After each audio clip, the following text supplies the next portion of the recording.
नमस्कार, मैं हूं बिलाल और आप देख रहे हैं इंडिया दस्तक। और चलिए बुलेटिन में सबसे पहले बात करेंगे प्रधानमंत्री नरेंद्र मोदी की। प्रधानमंत्री नरेंद्र मोदी शनिवार को सुबह 10 बजे विज्ञान भवन में पहली अखिल भारतीय जिला कानूनी सेवा प्राधिकरण बैठक के उद्घाटन सत्र को संबोधित करने के लिए पहुंचे। पीएम मोदी ने ट्वीट कर इसकी जानकारी दी। उन्होंने कहा है कि सुबह 10 बजे दिल्ली में आयोजित प्रथम अखिल भारतीय जिला विधि सेवा प्राधिकरण बैठक के उद्घाटन सत्र को मैंने संबोधित किया और ये मंच सभी डीएलएसए को यहां पर न्यायपालिका से संबंधित विभिन्न पहलुओं पर विचार विमर्श करने और साथ ही सभी के लिए न्याय सुनिश्चित करने के लिए एक साथ लाता है। प्रधानमंत्री कार्यालय के अनुसार ही राष्ट्रीय कानूनी सेवा प्राधिकरण की तरफ से विज्ञान भवन में आपको बता दें कि यहाँ पर 30 और 31 जुलाई 2022 तक जिला कानूनी सेवा प्राधिकरण की पहली राष्ट्रीय स्तर की बैठक आयोजित की जा रही है।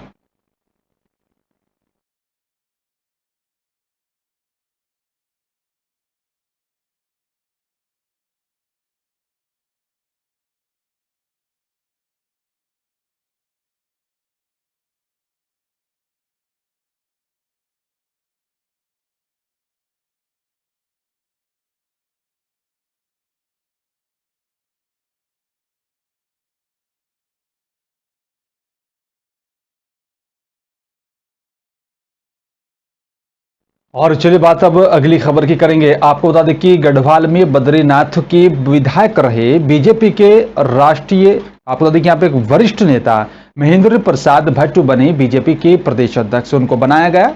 मदन कौशिक की जगह पर अब भट्ट को एक नई कमान उत्तराखंड की सौंपी गई है। बीजेपी के राष्ट्रीय अध्यक्ष जेपी नड्डा ने आदेश जारी किया और साथ ही आपको बता दें कि यहाँ पर बीजेपी नेता महेंद्र भट्ट पूर्व में यहाँ पर युवा मोर्चा की प्रदेश अध्यक्ष के साथ ही कैबिनेट भी रह चुके हैं।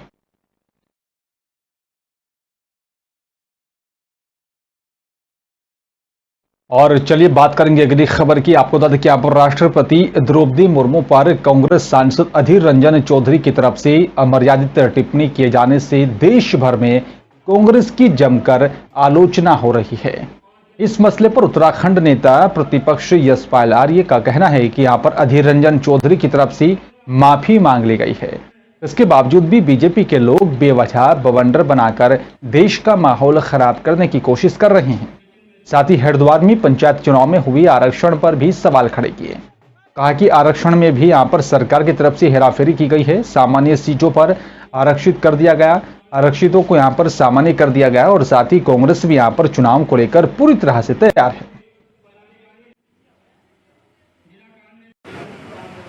देखिए, अधीर रंजन चौधरी ने सार्वजनिक रूप से क्षमा मांगी है, माफ़ी मांगी है और सदन में भी उन्होंने कहा है कि जो मैंने कहा है उसके लिए मैं खेद व्यक्त करता हूं, मैं क्षमा चाहता हूं। और अब क्षमा बड़न को चाहिए कहा है ना। अब जब क्षमा मांग ली तो उसको इतना बड़ा इशू बनाने की आवश्यकता नहीं थी। इस वजह से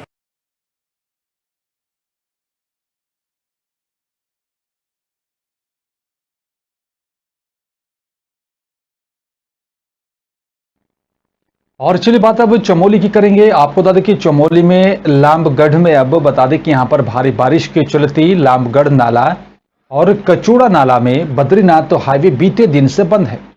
सड़क पर पानी नदी की तरह बह रहा है और 2000 से भी अधिक यात्री हाईवे खुलने का इंतजार कर रहे हैं। हाईवे पर चलना खतरे से खाली नहीं है।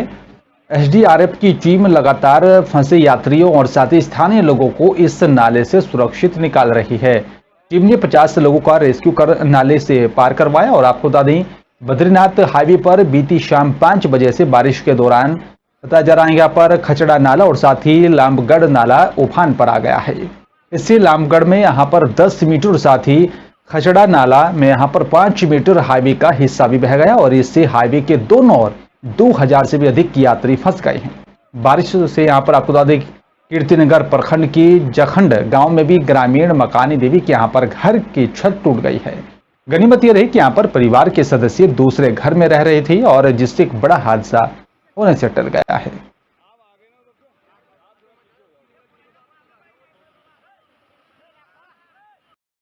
उत्तराखंड में 3 दिनों तक लगातार मौसम विभाग ने बारिश होने का अलर्ट जारी किया था, जिसके बाद रात से ही ऊपरी इलाकों में और साथ ही मैदानी इलाकों में बारिश हो रही है। और वहीं आपको बता दें कि उत्तरकाशी जिले में भी लगातार बारिश हो रही है। राजमार्ग सहित ग्रामीण सड़कें भी लगातार बाधित हो रही हैं। गंगा यमुना नदी सहित कई नाले उफान पर हैं। लगातार बारिश होने से जनजीवन अस्त व्यस्त हो रहा है। स्कूल जाने वाले छात्र छात्राओं को भारी परेशानी का सामना करना पड़ रहा है। साथ ही आपको बता दें कि अभिभावकों और साथ ही अपने बच्चों के यहाँ पर चिंता सता रही है। लगातार बारिश होने से रास्ते और बाधित हो रहे हैं, जिसके चलते लोगों को आने जाने में दिक्कतों का सामना करना पड़ रहा है।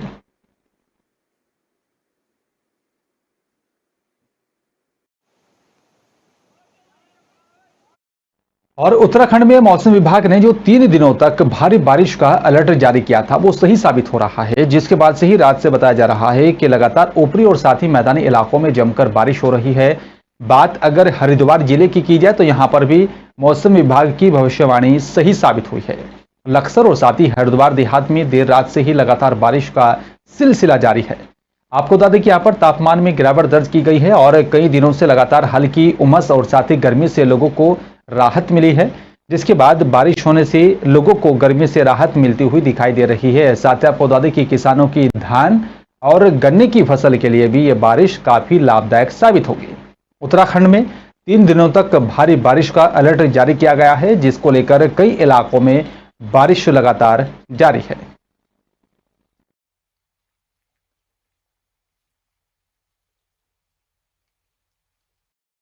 और चलिए बात चमोली की करेंगे। आपको बता दें कि यहाँ पर बड़ा गांव के राजकीय इंटर कॉलेज में यहाँ पर अभिभावक संघ और साथ ही विद्यालय के अध्यापकों की तरफ से एक बैठक का आयोजन किया गया, जिस बैठक में काफी संख्या में अभिभावक संघ मौजूद रहे। और साथ ही आपको बता दें कि यहाँ पर इस बैठक के दौरान बच्चों के भविष्य के बारे में भी मंथन हुआ है।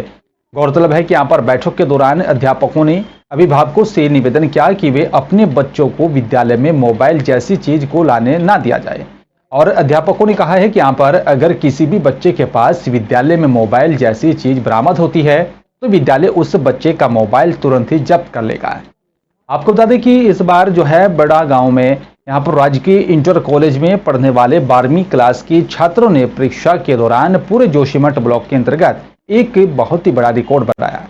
आपको बता दें कि इस विद्यालय में पढ़ने वाली 12वीं क्लास की यहाँ पर छात्रा कुमारी नैना भंडारी ने पूरे विद्यालय में 79.2% अंक प्राप्त किए। और साथ ही बताया जा रहा है कि यहाँ पर पूरे विद्यालय में दूसरे नंबर पर रही हैं। और इस बार मास्टर नवनीत भंडारी जिस छात्र ने यहाँ पर 76% अंक प्राप्त किए थे। और तीसरे स्थान पर रही कुमारी दिव्या कनखोली, जिन्होंने यहाँ पर 76.5% अंक प्राप्त किए। बड़ी बात यह रही है कि यहाँ पर इस बैठक के दौरान आज विद्यालय में अध्यक्ष पदभार हेतु अब यहाँ पर जो है चुनाव हुआ है, जिसको लेकर बताया जा रहा है कि इस बार बड़ा गांव के निवासी कंशल कुमदी को पूरे राजकीय इंटर कॉलेज बड़ा गांव का अध्यक्ष बनाया गया। मैं आपके चैनल के माध्यम से बता देना चाहता हूँ कि इससे पूर्व भी मैं वर्ष 2017-18 से 3 साल लगातार पीटीए का अध्यक्ष रहा और मैंने विद्यालय के लिए जो भी मेरे से प्रयास बना, चाहे अध्यापकों के क्षेत्र में चाहे अन्य कार्यों के लिए मैं लगातार प्रयासरत रहा और पत्राचारों के माध्यम से मैं लगातार कार्यरत था। और इस बार भी विद्यालय हित के लिए, छात्र हित के लिए मेरे से जितना भी जो कार्य बढ़ेगा उसके लिए मैं हमेशा तत्पर तैयार हूँ।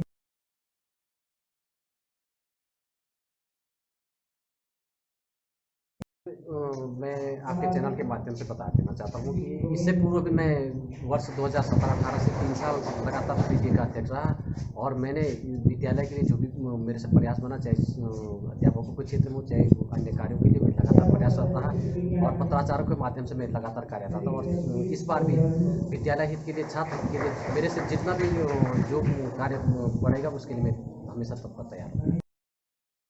रुद्रपुर के रामपुरा में पुराने विवाद के चलते आधा दर्जन से भी अधिक युवकों ने दुकान से केक खरीद रहे 3 युवकों पर तलवार और साथ ही चाकुओं से हमला कर दिया। इसके साथ ही आरोपियों ने तमंचे और साथ ही बंदूक से फायरिंग भी की है। बताया जा रहा है कि जिससे वहां पर अफरा तफरी का माहौल देखा गया। हमले में 3 युवकों के साथ ही मोहल्ले में यहाँ पर घर के बाहर खड़े बुजुर्ग सहित 2 अन्य लोग भी घायल हो गए।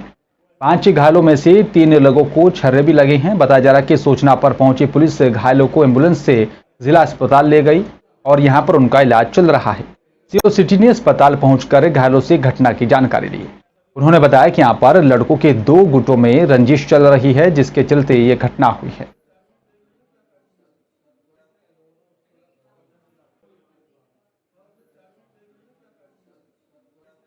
पक्षों में 2 गुटों में आपस में किसी बात पे लड़ाई हुई थी, जिसको हम वेरीफाई कर रहे हैं। और इसी में फायरिंग की भी घटना प्रकाश में आ रही है, जिसमें एक बुजुर्ग दंपति जो वहीं पड़ोस में रहते थे, उनके पैरों में छर्रे लगे हुए हैं। उसमें 3 लड़कों को और भी चोटें आई हैं, जिसमें एक लड़के को बैक साइड में लगा, बाकी 2 लड़कों को किसी और ऑब्जेक्ट से चोट लगी है। यहाँ पे अभी इनके चिकित्सक के द्वारा ट्रीटमेंट किया जा रहा है। मौके पर हमारी टीम भी पहुँची है। इसको हम वेरीफाई कर रहे हैं कि किन परिस्थितियों में इनके बीच लड़ाई हुई है। तहरीर आने पर इनके खिलाफ कार्रवाई की जाएगी। पक्षों में 2 गुटों में आपस में किसी बात पे लड़ाई हुई थी, जिसको हम वेरीफाई कर रहे हैं। और इसी में फायरिंग की भी घटना प्रकाश में आ रही है, जिसमें एक बुजुर्ग दंपति जो वहीं पड़ोस में रहते थे, उनके पैरों में छर्रे लगे हुए हैं। उसमें 3 लड़कों को और भी चोटें आई हैं, जिसमें एक लड़के को बैक साइड में लगा, बाकी 2 लड़कों को किसी और ऑब्जेक्ट से चोट लगी है। यहाँ पे अभी इनके चिकित्सक के द्वारा ट्रीटमेंट किया जा रहा है। मौके पर हमारी टीम भी पहुँची है। इसको हम वेरीफाई कर रहे हैं कि किन परिस्थितियों में इनके बीच लड़ाई हुई है। तहरीर आने पर इनके खिलाफ कार्रवाई की जाए। और केंद्रीय ऊर्जा मंत्रालय और साथ ही अक्षय ऊर्जा मंत्रालय और साथ ही बता दें कि यहाँ पर south Gujarat power company limited की संयुक्त पहल के तहत आज़ादी के अमृत महोत्सव के कार्यक्रम में गुजरात के महुआ जिला में उज्जवल भारत उज्जवल भविष्य कार्यक्रम का आयोजन किया गया। सूरत जिले की बारडोली तालुक मुख्यालय के टाउन हॉल में यहाँ पर विधायक मोहन भाई धोदिया की यहाँ पर अध्यक्षता में आयोजित किया गया। इस अवसर पर बता दें कि यहाँ पर आदिवासियों और साथ ही पिछड़े विस्तार में यहाँ पर विद्युतीकरण योजना के लाभार्थियों को यहाँ पर प्रमाण पत्र भी दिए गए हैं। इस अवसर पर विधायक मोहन भाई ने यहाँ पर बता दें कि आदिवासी समाज में 7/12 भूमि के यहाँ पर प्रतियों में भी बहुत सारे नाम होने के कारण खेती करने के लिए यहाँ पर बिजली कनेक्शन नहीं मिल सका है। और उन्होंने यहाँ पर कहा है कि मुख्यमंत्री भूपेंद्र भाई पटेल ने यहाँ पर इस संबंध में एक ऐतिहासिक फैसला लिया है। अब से जितने भी यहाँ पर कृषि जमीन में यहाँ पर नाम होंगे, सबको बिजली कनेक्शन देने का काम किया जाएगा।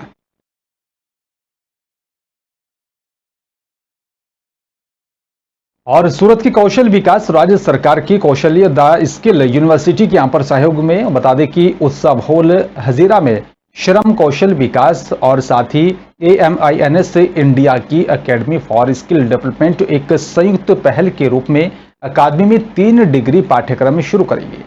आप बता दें कि यहाँ पर नायब मुख्य दंडक दुष्यंत भाई पटेल और साथ ही बता दें कि यहाँ पर स्वयं सहायता समूह को ऋण स्वीकृति प्रपत्रों का भी वितरण किया। उन्होंने बताया कि यहाँ पर 20 साल में सरकार ने महिलाओं के उत्थान के लिए कई योजनाएं बनाई हैं। डॉक्टर बाबा साहेब अम्बेडकर का समाज में महिलाओं को मुख्यधारा में लाने का सपना प्रधानमंत्री नरेंद्र मोदी के माध्यम से लगातार पूरा करने का काम किया जा रहा है।